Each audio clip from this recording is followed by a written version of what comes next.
Au large de la presqu'île de Quiberon, dans le Morbihan, l'île de Watt, que vous avez classée à la 11e position, est certainement l'une des plus belles îles bretonnes.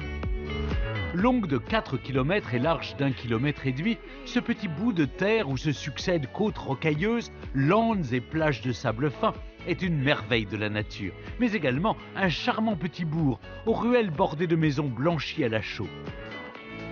Un joyau façonné par les éléments sur lequel veille une poignée d'habitants sincères et solidaires dont la vie est ici rythmée par l'océan.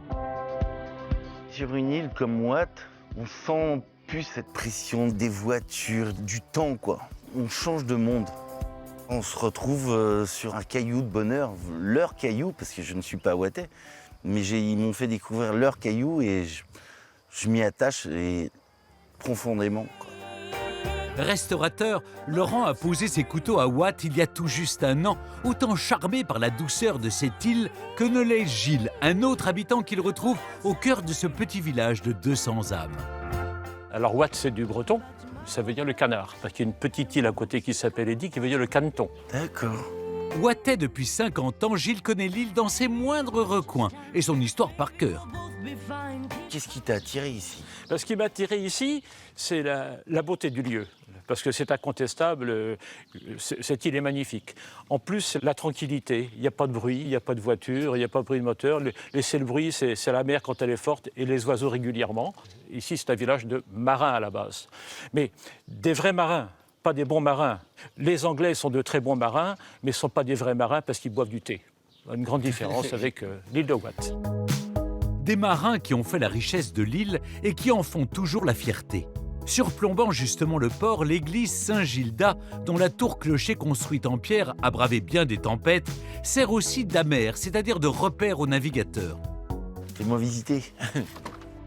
Construite au XVIIIe siècle, elle abrite notamment cet ex-voto, un superbe trois-mâts conçu au XIXe siècle, et ce tableau peint en 1881 par le curé du village, représentant la mort de Saint Gildas, le saint patron de Watt. D'où il sort ce Saint-Gildas? Il vient de loin, Saint-Gildas. Il vient d'Écosse, il est né en Écosse. Il a atterri en Armorique et à l'île de Watt, où il a vécu pendant très longtemps en ermite. Et il était connu pour apaiser les douleurs, pour être très réceptif, pour parler aux gens, bref, pour être très apaisant. Et on dit, mais ça on rentre dans la légende, quand il est mort, son corps a été mis dans une barque, et la barque est partie d'elle-même, avec la marée, le courant ou le vent, en presqu'île de Rhuys. Est-ce que c'est vrai ou pas? Ça s'appelle quand même en face Saint-Gildas de Rhuys. À l'image de cette petite église paisible, l'île de Watt est un havre de paix où la nature est reine. La mer qu'on va lancer.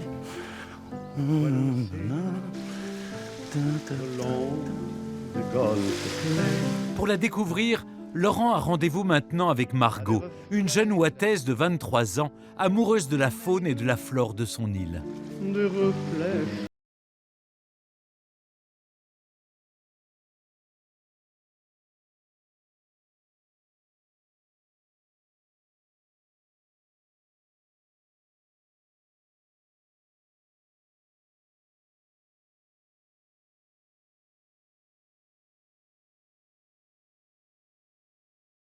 Fort d'Intal, elle est convexe. Ça veut dire qu'elle s'avance vers la mer au lieu de former un arc de cercle et de rentrer vers la terre. D'accord. Des plages convexes, c'est assez rare en Europe. Un site protégé, classé Natura 2000, que viennent embellir entre autres les orchidées sauvages et le lys de Watt, l'emblème de l'île. Watt, un condensé de paysages différents, où la végétation rase à l'ouest battue par les vents devient au contraire foisonnante au nord, où la côte est propice à la balade, et cela en toute saison. Est-ce que tu sais combien il y a d'espèces de plantes sur cette île de Watt? Ouais, alors on dénombre 422 espèces de plantes, ce qui est énorme pour l'île. Toi qui es née ici, t'es toujours autant amoureuse de cette vue, c'est impressionnant, tu t'en lasses pas? Non, non, je m'en lasse pas, non. Et puis on peut avoir les 4 saisons à une journée, les paysages ils sont tout le temps changeants. Et puis ouais, j'apprécie ce calme et cette sérénité. Un peu moins calme fut l'histoire de l'île.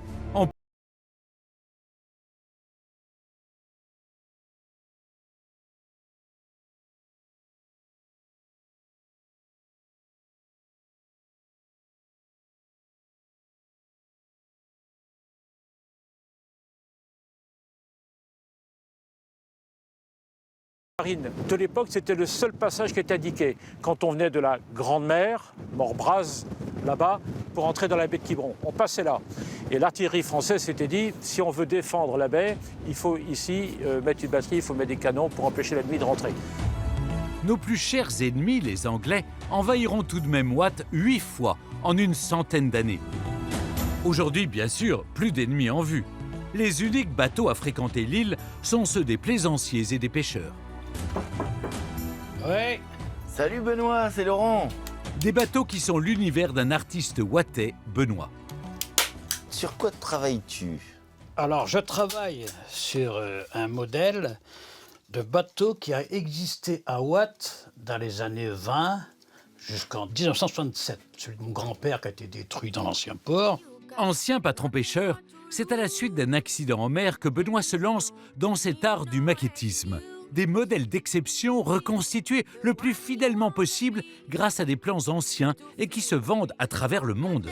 C'est quand même impressionnant, la minutie. Là où il y a le plus de minutie, je crois, c'est lorsque je fais des épissures dans du fil de 1,5 mm de diamètre. C'est presque une folie de faire des trucs comme ça. Quand tu arrives à ça, si tu veux, au final, bon, ben, tu es fier quand même de ton travail. C'est une satisfaction énorme, hein. Une satisfaction et un lien qui maintiennent ce wattais avec un élément omniprésent ici, l'océan. Ben, la mer, pour moi, c'est beaucoup. Hein. Je n'avais que Comme ça. tout wattais, en Comme fait. tout wattais, oui. Je n'avais que ça dans la peau. Dès 13 ans, j'étais en mer. Hein. En escale à Watt, ressourcez-vous sur la grande plage du Gouret. Allez visiter la paisible église Saint-Gildas et replongez-vous dans l'histoire maritime de l'île près du fort Béniguet.